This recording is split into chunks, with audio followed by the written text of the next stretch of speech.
الحمدللہ رب العالمین والصلاة والسلام علی سید المرسلین وعلی آلہ واصحابہ اجمعین اما بعد فاعوذ باللہ من الشیطان الرجیم بسم اللہ الرحمن الرحیم۔ گزشتہ درس میں آپ جانتے ہیں کہ والدین کے حوالے سے ہی ابھی ہماری گفتگو کا سلسلہ جاری ہے، اور جو احادیث ہم پڑھ رہے ہیں ترتیب کے ساتھ، الادب المفرد امام بخاری کی یہ کتاب ہے، یعنی اس میں آداب کا بیان ہے، ایٹیکیٹس آپ کہہ لیجئے، مینرز کہہ لیجئے۔ تو ابھی والدین کی فرما برداری، والدین کے حقوق، ان کا بیان ابھی چل رہا ہے، اور والدین اگر دنیا سے چلے جائیں تو پھر کیا طریقہ ہونا چاہیے اولاد کا، اس کا ہم نے گزشتہ درس میں بیان کیا تھا۔ اب یہ میرے سامنے حضرت محمد بن سیرین کی یہ روایت میرے سامنے ہے، یہاں سے ہم آغاز کر رہے ہیں کہ آپ فرماتے ہیں کہ کنا عند ابی ہریرہ لیلۃ، کہ ہم ایک رات حضرت ابو ہریرہ رضی اللہ تعالی عنہ کے ساتھ تھے، ان کے پاس تھے۔ فقال، تو حضرت ابو ہریرہ نے دعا کی، اللہم اغفر لابی ہریرہ، کہ اللہ ابو ہریرہ ولی امی، کہ ابو ہریرہ کو بخش دے اور میری ماں کو، میری والدہ کی بخشش فرما۔ یہ حضرت ابو ہریرہ نے اپنے لیے بھی دعا کی اور اپنی والدہ کے لیے بھی دعا کی۔ وَلِمَنِ اسْتَغْفَرَ لَهُمَا، اور فرمایا کہ جو ان کے لیے استغفار کرتے ہیں نا، یعنی ابو ہریرہ اور اس کی امی کے لیے، ماں کے لیے، تو عرض کی اے اللہ ان کی بھی تو مغفرت فرما۔ یہ حضرت ابو ہریرہ دعا فرما رہے ہیں اپنے لیے بھی، یعنی اپنا نام لے کر کہتے ہیں اللہم اغفر لی ابی ہریرہ، اے اللہ ابو ہریرہ کی مغفرت فرما، ولی امی، اور پھر میری ماں کی بھی مغفرت فرما، اور پھر اس کی بھی مغفرت فرما کہ جو ان دونوں کے لیے مغفرت کی دعا کرے۔ قال لی محمد، اور کہا مجھے محمد نے، یعنی جو محمد بن سیرین سے جو روایت کرتے ہیں نا، وہ کہتے ہیں کہ پھر مجھے محمد بن سیرین نے مجھے کہا کہ فَنَحْنُ نَسْتَغْفِرُ لَهُمَا حَتَّى نَدْخُلَ فِي دَعْوَةِ أَبِي هُرَيْرَةَ۔ حضرت محمد بن سیرین پھر کہتے ہیں کہ ہم ان دونوں کے لیے مغفرت طلب کرتے ہیں، اللہ تعالیٰ سے استغفار کرتے ہیں تاکہ ابو ہریرہ کی دعا میں ہم بھی شامل ہو جائیں۔ یعنی جب ابو ہریرہ نے یہ کہا کہ مولا کہ جو ابو ہریرہ اور اس کی ماں کے لیے جو استغفار کرے مولا تو اس کو بھی بخش دے، تو محمد بن سیرین کہتے ہیں کہ پھر میں جب بھی دعا کرتا ہوں تو میں اسی لیے ابو ہریرہ اور اس کی والدہ کے لیے دعا کرتا ہوں تاکہ میں ابو ہریرہ کی دعا میں شامل ہو جاؤں۔ یعنی اب اس سے ایک بات تو ہمیں یہ معلوم ہو جاتی ہے کہ پہلے انسان کو اپنے لیے دعا کرنی چاہیے، اور پھر دوسروں کے لیے دعا کرنی چاہیے، اور پھر دوسروں میں یعنی والدین ہی کا نام آتا ہے کہ پھر والدین کے لیے انسان دعا کرے۔ اور یہاں سے یہ بھی معلوم ہوتا ہے کہ نیک لوگوں کی دعائیں بھی انسان کو لینی چاہیے، یعنی اساتذہ ہیں اور بزرگ ہیں، والدین ہیں، بڑے بھائی بہن ہیں، رشتہ دار ہیں، اور اسی طرح علماء ہیں، ان سب کی یعنی دعائیں لینی چاہیے۔ اب وہ دعا لینے کا طریقہ تو یہ ہوتا ہے نا کہ ایک تو یہ ہے کہ آپ ان کے لیے دعا کریں گے تو آپ کے حق میں آٹومیٹکلی وہ دعا آئے گی، ایک تو یہ طریقہ ہے۔ ایک طریقہ یہ ہے کہ آپ بڑوں کا دل خوش کرتے ہیں، وہ پھر آپ کو دعا دیتے ہیں۔ اور یہ جو والدین کا معاملہ ہوتا ہے، اس میں یہ بات ہمیں ذہن میں رکھنی چاہیے کہ ہمیں اپنے اعمال، اپنا سلوک، اپنا رویہ دوسروں کے ساتھ اچھا رکھنا چاہیے، اس لیے کہ ہم جو کچھ بھی اچھی صورت میں کریں گے تو اس کا صلہ، اس کی دعا ہمارے والدین کو ضرور ملے گی، اور اگر ہم کسی کے ساتھ برا سلوک کرتے ہیں تو اس کی سزا ہمیں تو ملے گی، لیکن ہمارے والدین کو جب اچھے الفاظ میں یاد نہیں کیا جائے گا تو واضح بات ہے کہ اس کی جو نحوست اور بے برکتی ہوگی وہ ہمارے کھاتے میں آئے گی، وہ ہمارے نام اعمال میں اس کو لکھا جائے گا۔ اور یہاں سے ایک بات ہمیں یہ بھی معلوم ہوتی ہے کہ محمد بن سیرین یہ فرماتے ہیں کہ کنا عند ابی ہریرہ لیلۃ، کہ ایک رات ہم ابو ہریرہ کے پاس تھے۔ تو اس سے یہ بات سمجھ آئی کہ بزرگوں کی اچھے لوگوں کی کمپنی اور صحبت بھی اختیار کرنی چاہیے، ان کے پاس بیٹھنا چاہیے، انسان ان سے سیکھتا ہے۔ اور پھر آپ دیکھیے کہ صحابہ اکرام رضوان اللہ تعالی علیہ مجمعین جب بھی یعنی مدینہ سے رسول اللہ کے انتقال کے بعد، وفات کے بعد جب مدینہ چھوڑ کر گئے اور مختلف ممالک میں یا خطوں میں چلے گئے، تو وہاں پر جب لوگوں کو، مسلمانوں کو پتہ چلتا تھا کہ یہاں پہ فلاں صحابی آئے ہیں، تو وہ ان کے پاس پہنچ جاتے تھے اور آپ علیہ السلام کے روزہ مرہ زندگی، آپ کے معاملات، وہ ان سے جا کر پوچھتے، سوال کرتے تھے، نماز کے بارے میں پوچھتے، روزہ، زکوٰۃ، حج کے بارے میں پوچھتے تھے۔ اور یہ جو آپ کو مختلف خطوں میں ایک اختلاف سا آپ کو نظر آتا ہے، اس اختلاف کی وجہ بھی یہی ہے کہ جو صحابی جس خطے میں اور جس جگہ پہ گیا، قرآن و سنت کی روشنی میں انہوں نے ہدایت دی، رہنمائی کی، لیکن بہت سے مسائل ایسے تھے کہ جو انہوں نے رسول اللہ صلی اللہ علیہ وسلم کو اس طریقے سے کرتے دیکھا کسی وقت میں، کسی زمانے میں، تو اسی کو روایت کر دیا۔ کوئی صحابی ایسے کہ جو کوفہ میں گئے، انہوں نے جو دیکھا رسول اللہ صلی اللہ علیہ وسلم سے، انہوں نے وہاں پر وہ روایت کر دیا۔ کسی نے بغداد میں کر دیا، کسی نے شام میں کر دیا، کسی نے طائف میں کر دیا۔ کوئی کسی خطے میں گیا، وہاں پر اس نے جو بھی رسول اللہ صلی اللہ علیہ وسلم کو کرتے دیکھا یا آپ سے سنا، اس کو روایت کر دیا۔ اب یہ جو ہمارے ہاں فقہا کی جو کہ فتاوی اور آراء ہیں، وہ اسی بنیاد پر ہی ہیں۔ تو یہ مسلمانوں کی بھی بڑی خواہش ہوتی تھی کہ صحابی رسول صلی اللہ علیہ وسلم یہاں تشریف لائے ہوئے ہیں، وہ اپنی خوش نصیبی خیال کرتے تھے اور ان سے پھر سوالات بھی کرتے تھے، پوچھتے تھے۔ اب یہ حدیث بھی حضرت ابو ہریرہ سے روایت ہے کہ رسول اللہ صلی اللہ علیہ وسلم نے فرمایا کہ اذا مات العبد، جب بندہ فوت ہو جائے، انقطع عنہ عملہ، کہ اس کا جو عمل ہے وہ منقطع ہو جاتا ہے، ختم ہو جاتا ہے، الا من ثلاث، سوائے تین باتوں کے، تین چیزوں کے، یعنی جس سے اس کو نفع پہنچتا رہتا ہے۔ ایک فرمایا کہ صدقۃ جاریۃ، ایک صدقہ جاریہ۔ اب صدقہ جاریہ میں، جیسے میں نے پہلے بھی اس کا اتفاقاً، اب تو یہ باقاعدہ یہاں پر حدیث آ گئی، لیکن گزشتہ درس میں نے اس کا حوالہ دیا تھا۔ صدقہ جاریہ میں جیسے مسجد ہے، مسافر خانہ ہوتا ہے، یتیم خانہ، کوئی ہاسپٹل یا کوئی اور ادارہ، جو کچھ بھی اس پر لگایا جاتا ہے، دیا جاتا ہے، وہ صدقہ جاریہ کہلاتا ہے۔ اور پھر اسی طرح دوسری بات آپ نے فرمائی کہ او علم ينتفع به، وہ علم جس سے استفادہ کیا جاتا ہو، فائدہ لیا جاتا ہو۔ یعنی علم تو بہت سے ہیں، لیکن بہت سے علم ہیں کہ جس سے لوگوں کو فائدہ نہیں پہنچتا، سوائے انتشار کے، افتراق کے، لڑائی کے، جھگڑوں کے، فساد کے۔ تو وہ علماء، وہ لوگ کہ جو اس مسند پر بیٹھ کر علم کی بات کرتے ہیں، انہیں اس بات کو سمجھنا چاہیے کہ رسول اللہ صلی اللہ علیہ وسلم نے جس طرح یہ فرمایا کہ او علم ينتفع به، کہ یہ بھی اس کا فائدہ اور اس کا نفع پہنچتا ہے مرنے کے بعد، پہنچتا رہے گا۔ وہ کون سا علم؟ جس سے لوگ فائدہ اٹھائیں، جو لوگوں کے لیے فائدہ مند ہو۔ وہ علم کہ جو لوگوں میں فرقہ واریت پیدا کر جائے، لوگوں کو آپس میں لڑا جائے، لوگوں میں تفرقہ پیدا کر دے، لوگوں کو ایک دوسرے کا دشمن بنا دے، لوگوں کے دلوں میں عداوت، بغض اور کینہ کو پیدا کر دے، تو پھر یہ علم تو نفع والا نہ ہوا نا۔ تو لہٰذا ہر وہ شخص کے جو ممبر پر بیٹھتا ہے، مسند پر بیٹھتا ہے، اسے یہ بات ذہن میں رکھنی چاہیے کہ وہ کون سا علم پھیلا رہا ہے، وہ کون سا علم ہے کہ جو لوگوں تک پہنچا رہا ہے۔ محنت تو وہ کرتا ہی ہے۔ آپ دیکھیے،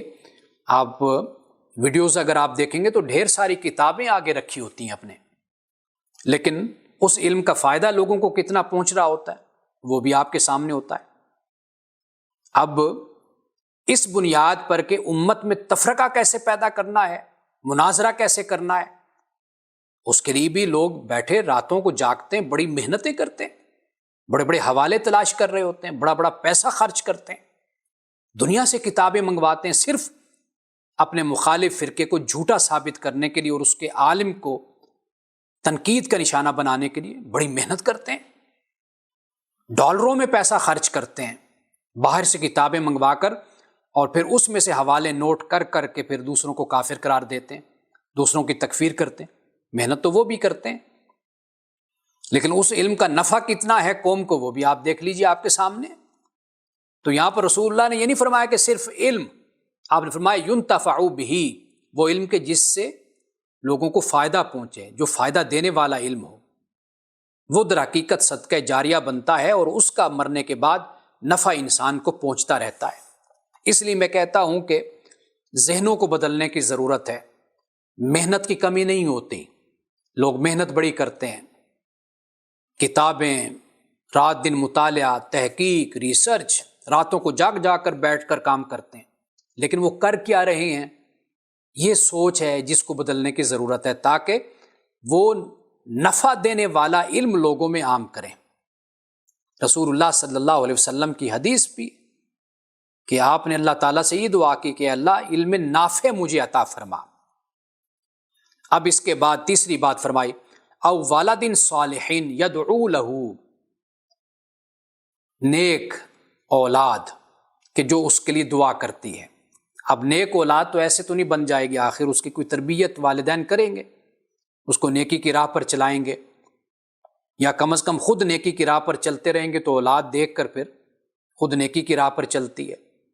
تو یہ تین باتیں یہاں پہ رسول اللہ صلی اللہ علیہ وسلم نے بیان فرما دی۔ اب جو علم کی بات ہے یہاں پر ایک دو حدیثیں مزید بیان کرتا چلوں۔ آپ نے فرمایا کہ فضل العالم علی العابد کفضلی علی ادناکم، فرمایا کہ عالم کی فضیلت ایک عابد پر ایسے ہے کہ جیسے میری فضیلت تم سے ادنا شخص پر ہے۔ یہ نہیں فرمایا کہ جیسے میری فضیلت تم پر ہے، یہ نہیں فرمایا، تم میں سے بھی ادنا شخص پر۔ اب آپ دیکھیے کہ یہ مزید ایک تفاوت، ایک فرق سامنے آ جاتا ہے اور فضیلت بڑھ جاتی ہے۔ اسی طرح رسول اللہ نے فرمایا کہ عالم کو جو فضیلت حاصل ہے عابد پر، وہ ایسی ہے کہ جیسے مجھے تم میں سے ادنا شخص پر یہ فضیلت حاصل ہے۔ اب ایک اور حدیث میں فرمایا کہ من علم علما فلہ اجر من عامل بہ، فرمایا کہ جس نے کسی کو علم سکھایا اور سیکھنے والے نے بھی اس پر پھر عمل کیا، تو اس عمل کرنے والے کے برابر سکھانے والے کے لیے بھی اجر ہے۔ لا ينقص من اجر العامل شیء، اور فرمایا کہ اور اس سے عامل کے اجر میں کوئی کمی نہیں ہوگی، عمل کرنے والے کو بھی اجر و ثواب اللہ عطا کرے گا، اور جو اس راہ پر لگانے والا ہے، اس کو سکھانے والا ہے، فرمایا کہ اس کو بھی اس کا اجر دیا جائے گا۔ اب یہ حدیث پاک ہے کہ رسول اللہ نے پناہ مانگی ایسے علم سے جو نفع نہیں دیتا۔ فرمایا اللہم انی اعوذ بک من علم لا ینفع، اے اللہ میں تیرے ذریعے سے اس علم سے پناہ مانگتا ہوں جو نفع بخش نہ ہو، ومن دعاء لا یسمع ومن قلب لا یخشع ومن نفس لا تشبع، اے اللہ میں تیرے ذریعے سے ایسی دعا سے بھی پناہ مانگتا ہوں جو سنی نہ جائے، ایسے دل سے بھی پناہ مانگتا ہوں جو ڈرنے والا نہ ہو، اور ایسے نفس سے بھی پناہ مانگتا ہوں کہ جو سیر نہ ہوتا ہو، یعنی بھرتا نہ ہو، جس کی بھوک نہ مٹتی ہو۔ تو رسول اللہ نے یہاں پر ایسے علم سے بھی پناہ مانگی کہ جس علم کا کوئی فائدہ نہ ہو، جس سے کوئی فائدہ لوگوں کو نہ پہنچے۔ اب یہ بات یہاں پر بیان کر دی گئی، اور اس کے ساتھ اس کی بھی میں وضاحت کرتا چلوں کہ احادیث میں اس بات کو بھی بیان کیا گیا کہ مرنے والے کے لیے کیا کیا جا سکتا ہے مرنے کے بعد۔ یعنی مثال کے طور پر رسول اللہ صلی اللہ علیہ وسلم کے پاس ایک صحابی آتے ہیں کہ یا رسول اللہ والد فوت ہو گئے ہیں، ایک صحابی آئے والدہ فوت ہو گئی، تو کیا میں ان کی طرف سے صدقہ کر سکتا ہوں؟ تو آپ نے فرمایا کہ ہاں صدقہ کر سکتے ہو۔ تو ایسی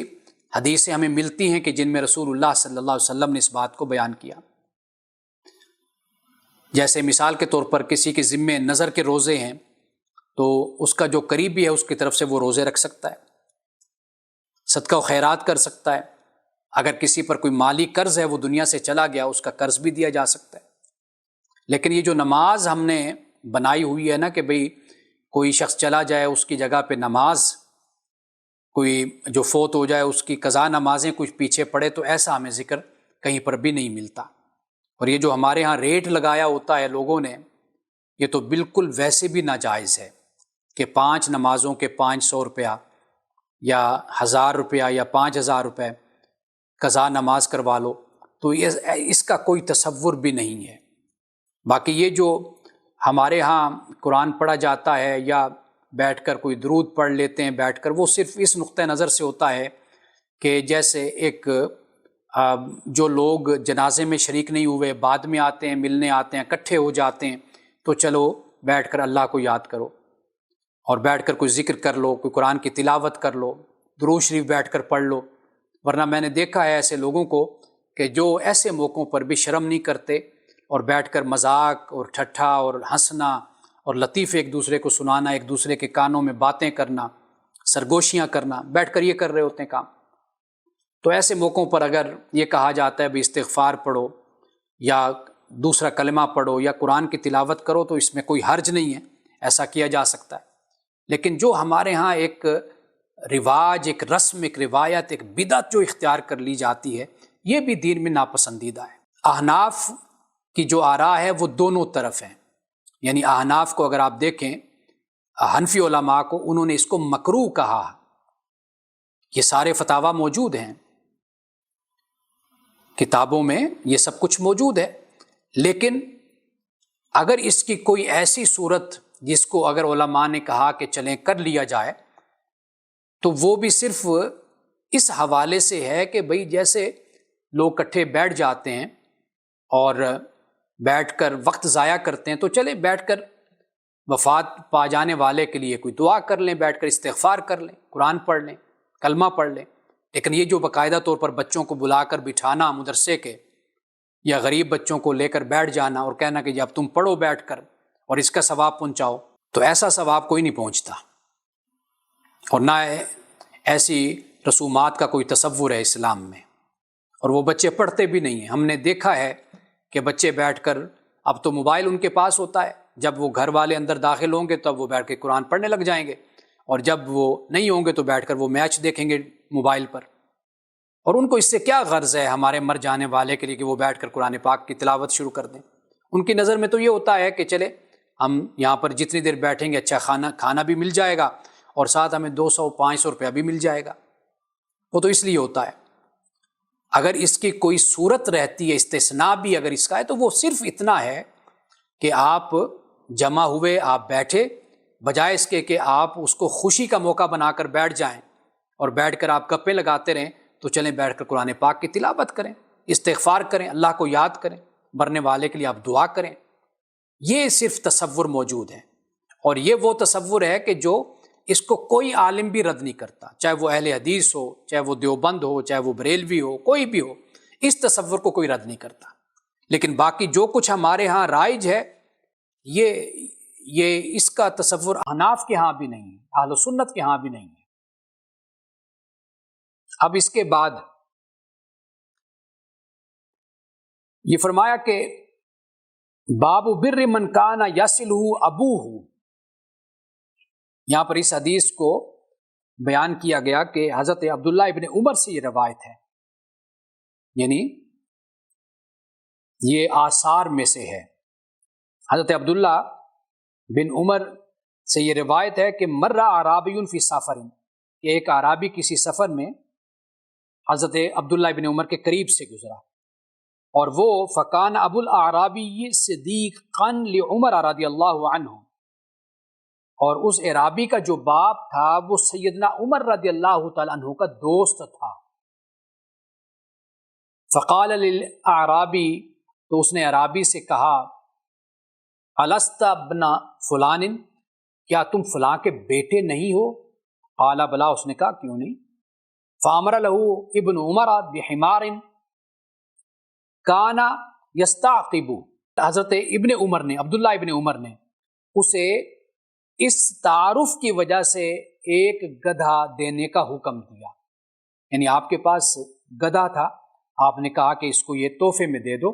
کیوں؟ یہ میرے باپ کے دوست کا بیٹا ہے۔ اور پھر ونزع امامتہ عن راسہ، اور اپنے سر سے پگڑی اتار کر بھی اس کو دے دی۔ یعنی حضرت عبداللہ ابن عمر نے اپنے والد سے دوستی کا یہ خیال کیا کہ اپنا گدھا یا سواری جو بھی تھی وہ بھی دے دی اور اپنے سر سے امامہ اتار کر وہ بھی دے دیا. اور پھر جو آپ کے ساتھ لوگ تھے فَأَعْطَاهُ فَقَالَ بَعْضُ مَن مَّعَهُ، اور جو آپ کے ساتھ تھا آپ کے ساتھیوں میں سے، ان میں سے کسی نے کہا کہ اما یکفی درہمان، کیا کافی نہیں تھا کہ آپ 2 درہم دے دیتے اس کو، بجائے اس کے کہ آپ نے اپنا امامہ بھی دے دیا، آپ نے اپنی سواری بھی دے دی. آپ نے کیا فرمایا؟ حضرت عبداللہ بن عمر نے فرمایا کہ قال النبی صلی اللہ علیہ وسلم، حضور علیہ السلام نے فرمایا کہ احفظ ود ابی کا، کہ رسول اللہ نے فرمایا اپنے والد کی دوستی کا خیال رکھا کرو. لا تقطعہ فیطفئ اللہ نورک، اس کو مت توڑو ورنہ اللہ تمہارے نور کو بجھا دے گا. یعنی یہ دیکھنے میں تو بات بڑی چھوٹی سی لگتی ہے،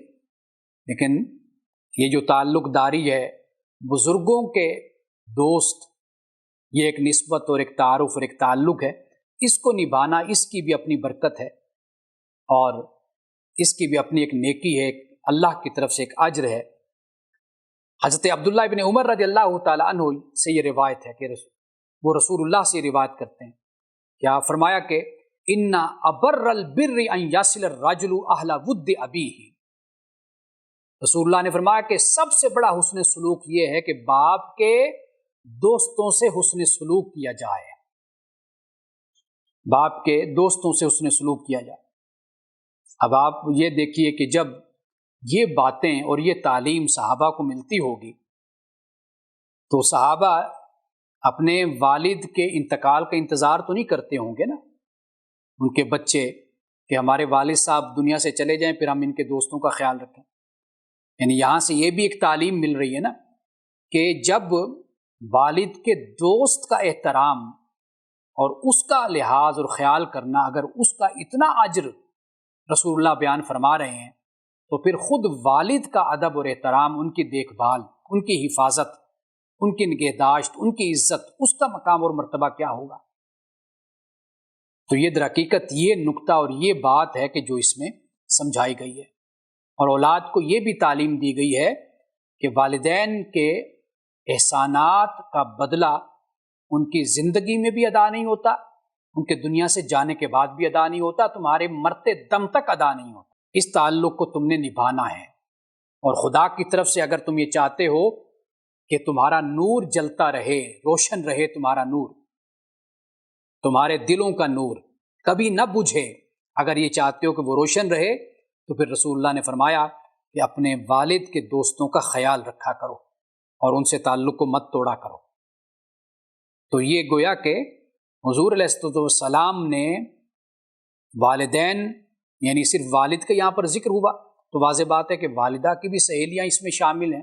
والدہ بھی شامل ہے، والدہ کی سہیلیاں بھی، اور اسی طرح ہم پہلے بھی پڑھ کر آئے اس میں رسول اللہ صلی اللہ علیہ وسلم نے والدین یعنی دونوں کا آپ نے ذکر فرمایا. آج ہم یہیں تک رکھتے ہیں، اس سے آگے جو ہے وہ پھر یہی باب ہے جو ابھی میں نے حدیث بیان کی اللہ کا نور کے حوالے سے، اور وہ یہ ہے کہ باب لا تقطع من کان یصل اباک فیطفأ نورک، کہ باپ کے تعلق داروں سے قطع تعلق کرنے والے کے نور بجھنے کا بیان، کہ جو باپ کے تعلق داروں سے تعلق توڑتا ہے اس کا نور بجھ جاتا ہے، اس کے بیان میں پھر یہ آگے انشاءاللہ تعالی ہم یہاں سے شروع کریں گے. بارک اللہ لنا ولکم فی القرآن العظیم ونفعنا وإیاکم بالآیات والذکر الحکیم. صدق اللہ العظیم.